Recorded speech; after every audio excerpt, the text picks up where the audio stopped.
Hello everybody, I'm the LightningTurk and welcome back to another Supremacy 1914 role-playing round. So today's role-playing round is called Letters from the Front, and it is essentially a training and introductory role-playing round for those interested in either joining the RP community or just honing and improving their role-playing skills, whether it comes to, you know, writing articles or just diplomacy within the game. Letters from the Front itself is an alternate history, you know, World War I, World War II casual roleplay. It's based on post-World War I Europe and America. Way to cough right into the fucking mic. What the fuck was that? I'm about to mute your bum ass. Alright, anyways, yeah, I don't usually do my introductions with, like, other people in them, but yeah, here we go. So I'm just gonna essentially review the basics of this role-playing round, and then possibly get certain people to talk about their countries if possible. I said possible twice. Fuck. Anyways, the Great War ended in a bloody stalemate, which caused natives and colonies to rise up and overthrow weakened colonial forces and empires. Those empires shattered and fell into pieces, and the native and local inhabitants of those regions took power. So within the United States, American losses in millions forced people at home to stand up and struggle. Oh, and through struggle, sorry. Their protests turned violent when the government tried harsh methods to quell those protests, resulting in the Union, the Confederate, and the Federal States, which is essentially Sigmar and Umer's smart way of saying that there's no land swap in this RP, so it just starts out however you start out within your countries, within your respective countries. What do you mean Ataturk is dead? I'll kill you. I'll kill your family, Umer. I'll fucking rip you. I'll kill you. Fuck off. Anyways, where was I? In the recently freed Canada, something similar happened. However, the people wanted to stay with their parent nations. In the South, the Quebecois, I'm gonna say, rose up, giving loyalty to France, and in the North, people proclaimed their allegiance to the British. Other areas went independent. In Russia, the military grew tired of not getting involved in the Great War, so at the end of it, they revolted, led by Lenin. Socialist International. Northern Russia became the communist state of Russia, well, not the People's Republic of Russia, the USSR, and the South became the remainder of the Russian Empire. Ukraine and other border provinces have gone independent. In Africa, war was rife. Algeria and Libya were split apart by nationalist groups. Eastern Algeria became the Republic of Algeria, led by Algerian nationalists, and the French colonists managed to keep the land that was Western Algeria. In Libya, the western areas remained loyal to Italian rule. However, East Libya was overrun by Berber nationalists, becoming the Democratic Union of Libya. Blood will be spilled. It is the year 1920. The rest, you know, pre-World War I stuff. Oh shit, there's actually a lot of stuff. Anyways, the rules. So, look, as always, you know, it's imperative that we read the rules and at least skim them to know what's, like, how a role-playing round is done within the community. So you might as well just read it right here. Remain realistic to the scenario. Don't use GM. OOC is crap. Don't do OOC. All that good stuff. Yeah. That's a lot of stuff, actually. Fuck it, I might as well read it on the fucking game. Fine, I'll read. Okay, Fig. Might as well read it on the DE then. Here it is. The rules. So, first of all, remain realistic to the scenario. We can't stress this enough. Do not use gold marks. That's basic. That's RP 101. In-game messages always remain in character. OOC, out of character, is for Discord. We have a Discord channel, and I have put the link in the description, hopefully, if I have not forgotten. Any deals or messages or alliances or anything decided on Discord must be sent through in-game messages as well, so people have a fair chance of intercepting information and communication. Because if you talk about an alliance with someone on Discord, and it's about like invading another country, what the hell's the point of having spies in-game then, you know? Post to your best quality. We would rather you post once every 3 days and it be an amazing article than once a day and it be terrible. Posts ought to be at least a minimum of 3 long paragraphs. So something like this up here that Ukraine wrote is absolutely ideal. However, you know, it's all about improving your articles. So over time, we would hope to see longer articles. Yep. In Africa, war is only permitted 5 in-game days in. In Europe and the American continent, war is only permitted after 10 in-game days. Do not keep grudges from in-character to out-of-character. 1 day IRL, basically 1 day in the game, is considered 6 months within the RP. The admin's decisions are final. The admins consist of Sigmar and Umer, which are... what the hell is Sigmar anyways? Which country is he? Alright, Greenland. Greenland and Turkey, respectively. If you are to do a constitution change, i.e. going from a democracy to communism or, you know, fascism or something like that, although fascism is not recommended, clear it with an admin. You must have RP'd it correctly. In a war, regardless of where, you may take only 3 provinces. Then you request for the opponent to surrender on peace terms.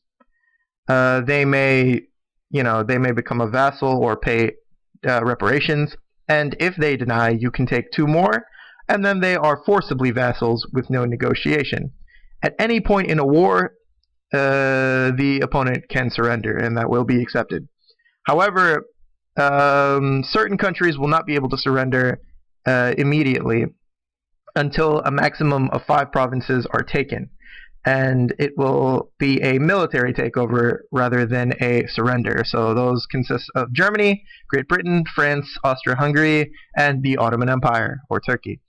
The war province terms remain in place for coalitions as well, meaning essentially you guys can split the provinces amongst yourselves, but that is the limit of provinces you can take as a coalition.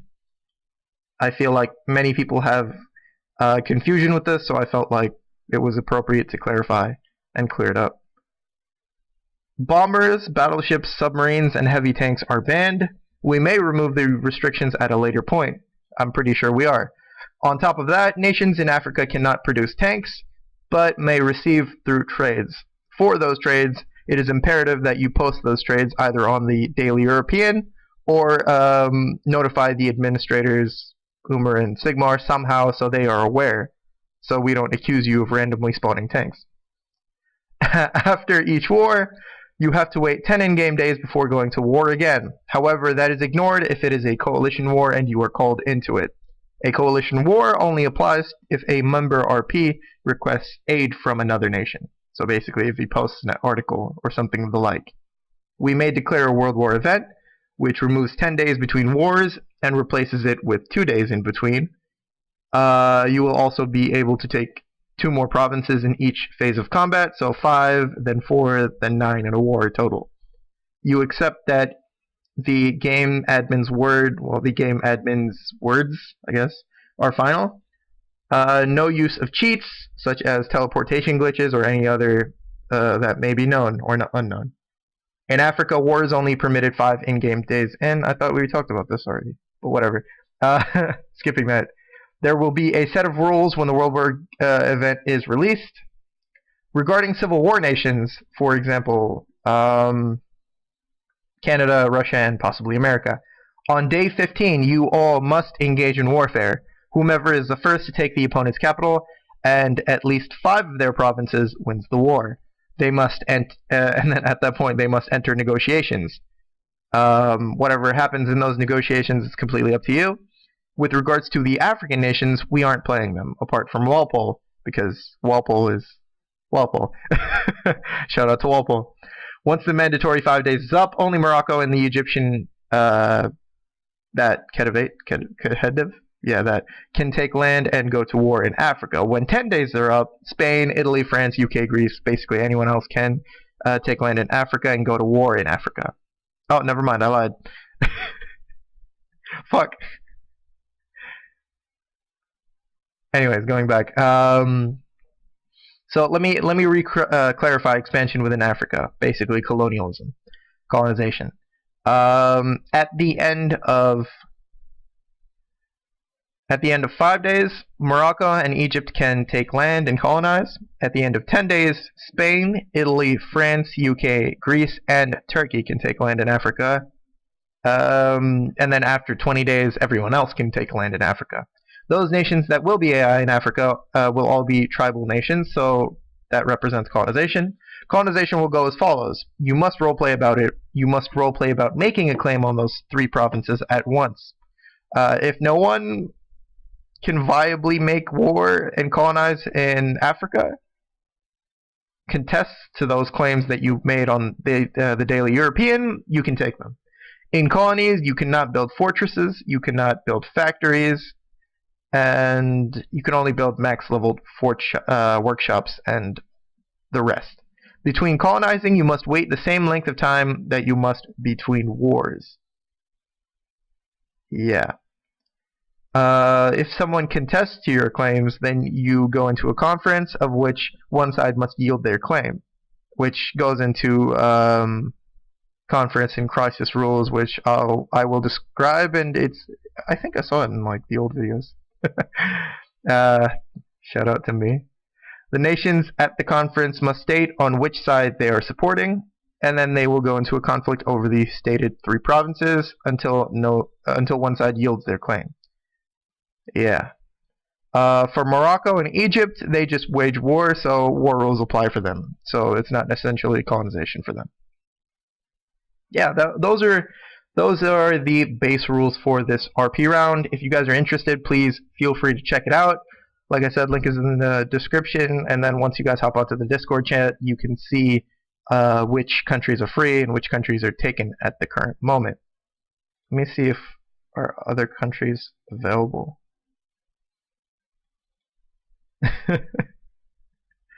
I am talking to myself right now. Yeah. So, currently, which countries are free, guys? Boy. Say something. Are any countries free? I know one of the Americas is taken. Fuck it, might as well go through. So, Central America is available. That's pretty much it for that. Let's see. South Canada is available. North Canada is available. Norway is available. I don't see anything else. USSR is available. Lithuania is available.